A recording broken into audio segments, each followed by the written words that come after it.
ఓం మహాగణాధిపతయే నమః. ఓం గురుభ్యో నమః. ఓం శ్రీమాత్రే నమః.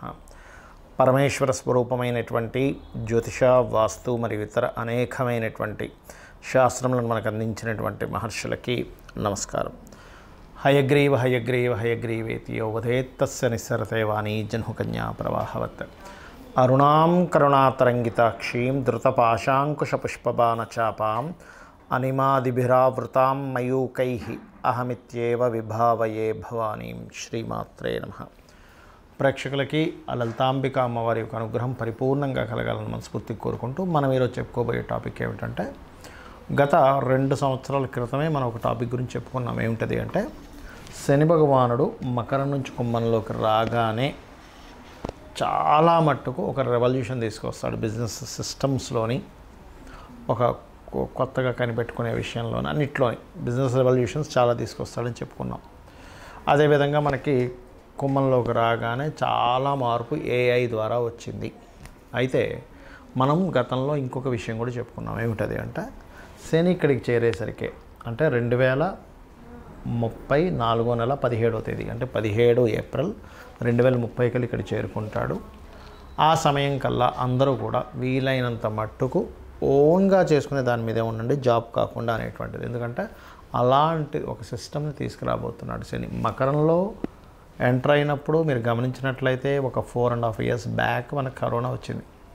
మకరంలోకి ఎంటర్ అయ్యి గురువు ఒక నీచభంగ రాజయోగం కాలసర్పదోషంలో ఉన్నప్పుడు ఇక్కడికి వెళ్ళినప్పుడు జాబ్ సంబంధించిన విషయంలో ఒక డిఫరెంట్ ఇదంటే వాళ్ళు ఎవరికి వాళ్ళు చేసుకునే దానిలోనే ఇస్తాడు. కాబట్టి ఇక్కడి నుంచి ఇక్కడికి అంటే దాదాపుకి ఇప్పుడు కుంభంలో ఉన్నటువంటి శని భగవానుడు 30వ తేదీ 30వ తేదీ 3వ నెల 2025 సంవత్సరానికి ఇక్కడికి వెళ్తాడు. 30 మార్చ్ 2025 సంవత్సరంలో ఇక్కడికి పర్టికులర్గా 2/6/2027లో వెళ్తాడు ఇక్కడికి మేషంలోకి.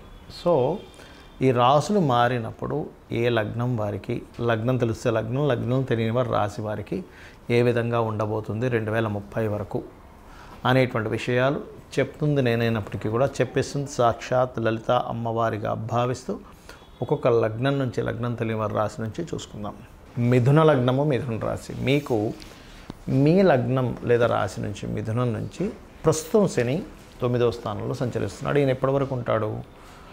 30వ తేదీ 3వ నెల 2025 వరకు ఉంటాడు. అప్పటి వరకు జరుగుతున్న శని విషయంలో మీరు తీసుకోవాల్సిన జాగ్రత్తలు ఏంటంటే, ఉద్యోగంలో మారిపోవాలనిపించడం, చేస్తున్న ఉద్యోగంలో స్ట్రెస్, తండ్రి గారితో గురువులతో తెలియని చిన్న ఘర్షణ ఇట్లాంటివి అవుతూ ఉంటాయి. అయితే ఇక్కడ ఎప్పుడైతే మీకు 4.5 నెలల తర్వాత అంటే నెక్స్ట్ ఇయర్ 30వ తేదీ మార్చి 2025లో దశమంలోకి మారుతాడో, ఇక్కడ రాహుతో కలుస్తాడు. ఒక 3 నెలల పాటు ఆయన అక్కడ 2 నెలల పాటు సీరియస్గా కలిసి ఉంటాడు. ఎందుకంటే మార్చి తర్వాత ఏప్రిల్ మే అక్కడే ఉంటాడు, ఇద్దరు కలిసి ఉంటారు. ఆ టైంలో మాత్రం మీకు ఉద్యోగ సంబంధించిన విషయంలో విదేశీ ఉద్యోగ యోగాలు ఆ 2 నెలలు బలంగా ఉంటాయి. ఇక దీంతో పాటు కొంత ఎంతైనా సరే శని ఉద్యోగ కారకుడైనప్పటికీ శ్రమ కూడా ఇస్తూ ఉంటాడు అక్కడ మీనంలో ఉన్నప్పుడు, దశమశని కాబట్టి. అయితే ఇక్కడ ఒక విషయం ఏంటంటే, ఈ దశమశని సంచారం జరిగేటప్పుడు పర్టికులర్గా కేతు యొక్క సంచారం ఇక్కడ నుంచి 3లోని 2లోని సంచరిస్తుంటుంది. కాబట్టి ఏంటి, కమ్యూనికేషన్స్, మనీ ట్రాన్స్ఫర్స్ విషయాల్లోనే కొంత జాగ్రత్తగా ఉంటూ ఉండాలి. సో ఈ రకంగా ఈ 2.5 సంవత్సరాలు అయిపోయిన తర్వాత మేషంలోకి ఎంటర్ అవుతాడు శని. ఎప్పుడు 2/6/2027 అంటే 2వ తేదీ జూన్ 2027 నుంచి 17వ తేదీ ఏప్రిల్ 2030 వరకు ఈయన మేషంలో సంచరిస్తుంటాడు. సో మేషంలో సంచరించేటప్పుడు ఇక్కడ 2 విషయాలు, ఆశ్చర్యకరమైన విషయాలు ఏమిటంటే, చూస్తే లాభంలో శని కానీ నీచబడి ఉన్నాడు. లాభంలో శని ఉన్నాడని ఆనందించాలా, నీచబడి ఉన్నాడని మనం భయపడాలా అనేటువంటి ఒక చిన్న కన్క్లూజన్ వస్తుంది మిథునం వారికి. ఇక్కడ ఏంటంటే, ఇది పర్టికులర్గా దేని మీద ఎఫెక్ట్ ఇస్తుంది, దేని మీద మంచి ఇస్తుందో చెప్తాను చూడండి. ఇక్కడ ఇది పర్టికులర్గా వ్యాపారస్తులకి మంచి చేస్తుంది, అందులో ఎటువంటి డౌట్ లేదు. వ్యాపారం చేస్తున్నామా 100% ఇస్తుంది. కాకపోతే కొంచెం స్ట్రెస్ ఇచ్చి మంచి చేస్తుంది. అంటే స్ట్రెస్ఫుల్గా వస్తూ కొన్ని మంచి నిర్ణయాలు, సంతానం గురించి కొన్ని మంచి నిర్ణయాలు, ఒక ఐడియా పరంగా ఒక మంచి నిర్ణయాలను ఇస్తుంది అక్కడ శని ఉన్నప్పుడు సర్వసాధారణంగా. ఎందుకంటే తను నీచబడి ఉండి తన ఉచ్చస్థానాన్ని చూసుకుంటుంటాడు కాబట్టి. అయితే ఇక్కడ పూర్వీకుల ఆస్తులకు, ముఖ్యంగా తాతగారి ఆస్తికి సంబంధించిన విషయంలోని వాహనాల మీద వెళ్ళేటప్పుడు మాత్రం కొంచెం జాగ్రత్తగా ఉండాలి. ఎందుకంటే శని ఇక్కడ లాభంలోకి వచ్చి సంచరించేటప్పుడు కేతువు దాదాపుగా లగ్నంలోకి వచ్చి కూర్చుంటాడు, సప్తమంలో రాహు ఉంటాడు.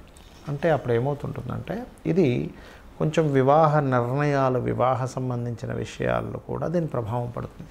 బికాజ్ ఆఫ్ సాటర్న్ ఇక్కడ ఉండి తన మూడో దృష్టితో లగ్నాన్ని చూస్తూ, కేతు లగ్నంలో కూర్చున్నాడుగా, చూస్తున్నప్పుడు ఏమవుతుంటుంది, విచిత్రమైన ఆలోచనలు, డిఫరెంట్ ఇలా చేస్తే ఎక్కువ లాభాలు వస్తాయని ఇంకో దానిలో పెట్టడం, ఇంకో దానిలో ఇన్వెస్ట్మెంట్ చేయడం, ఇట్లాంటివి చేస్తూ ఉంటాడు. కాబట్టి ఈ పర్టికులర్గా శని లాభంలో సంచరించేటప్పుడు మీకు కేతు ఇలాగా వీటన్నిటిని మార్చుకుంటే, ఎందుకంటే యాంటీ క్లాక్ వైజ్లో తిరుగుతూ ఉంటాయి. లగ్నంలోకి వచ్చినప్పుడు మాత్రం మీరు పర్టికులర్గా ఏదైనా అగ్రిమెంట్స్ చేసేటప్పుడు చాలా జాగ్రత్తగా ఉండండి. ఇలా ఉంటూ మీరు నిత్యము అమ్మవారి యొక్క ఆరాధన, అందులో ముఖ్యంగా ఓం అనాకలిత సాదృశ్య చుబుక శ్రీ విరాజితాయే నమః అని నామస్మరణ చేస్తూ, శని రాహు కేతువుల దగ్గర దీపారాధన కనుక చేసుకుంటూ, గోవుకి బెల్లం కనుక తినిపించినట్లయితే అన్ని విధాలా మీకు బాగుంటుంది. ముఖ్యంగా ఇక్కడ చాలామందికి జాతకాలు ఉండవు, డేట్ ఆఫ్ బర్త్ ఉంటే టైం ఉండదు, ఇంకొంతమందికి అసలు డేట్ ఆఫ్ బర్త్ కూడా ఫీడ్ అయి ఉండదు. అంటే ఎప్పుడో రాసి ఉంటారు, ఎక్కడో పేపర్స్లో ఉంటుంది, పోతుంది, కొంతమందికి గుర్తుండదు. అలాంటి వాళ్ళు ఏం చేసుకోవాలి, సర్వసాధారణంగా అర్ధాష్టమ శని, అష్టమ శని, ఏలినాటి శని నడిచేటప్పుడు లేదా శని మహర్దశలు నడిచేటప్పుడు ఏం చేయాలో చెప్తాను. డేట్ ఆఫ్ బర్త్ లేదనుకోండి, మీరు ఎలా గుర్తించాలి అంటే, మీకు పనులన్నీ స్లో అవుతున్నాయి, నిందలు ఎక్కువగా పడుతున్నారు, శారీరక శ్రమ ఎక్కువగా ఉంది, కానీ వచ్చేటువంటి లాభం మీరు పడుతున్న శ్రమకి 10% మాత్రమే వస్తుంది అంటే మీకు మహాదశల్లో కానీ, ఏలినాటి శని రూపంలో కానీ, అర్ధాష్టమ శని రూపంలో కానీ, అష్టమ శని రూపంలో కానీ కొన్ని జరుగుతున్నాయని అర్థం. అయితే ఇందులో మళ్ళీ కొన్ని వేరియేషన్స్ ఉన్నాయి. ఎలాగంటే అర్ధాష్టమ శని నడుస్తుంది అనుకోండి, అంటే మీ చంద్రుడి నుంచి 4వ స్థానంలో శని సంచారం జరుగుతుంది. అప్పుడు కన్స్ట్రక్షన్స్ చేసే విషయాల్లో, చదువు విషయంలో కొంత మందత్వం వస్తుంది. అష్టమ శని జరిగేటప్పుడు అన్నీ లేట్ అవుతూ ఉంటాయి, కొంచెం యాక్సిడెంట్ ప్రోన్స్ ఎక్కువ అవుతూ ఉంటాయి. అదే ఏలినాటి శని నడిచేటప్పుడు 12వ స్థానంలో శని సంచారం చేసేటప్పుడు ఇన్వెస్ట్మెంట్స్, రాశిలో శని సంచారం చేసేటప్పుడు బద్ధకము, 2వ స్థానంలో శని సంచారం చేసేటప్పుడు ధన సంబంధించిన విషయాల మీద ప్రభావం చూపిస్తూ ఉంటాడు.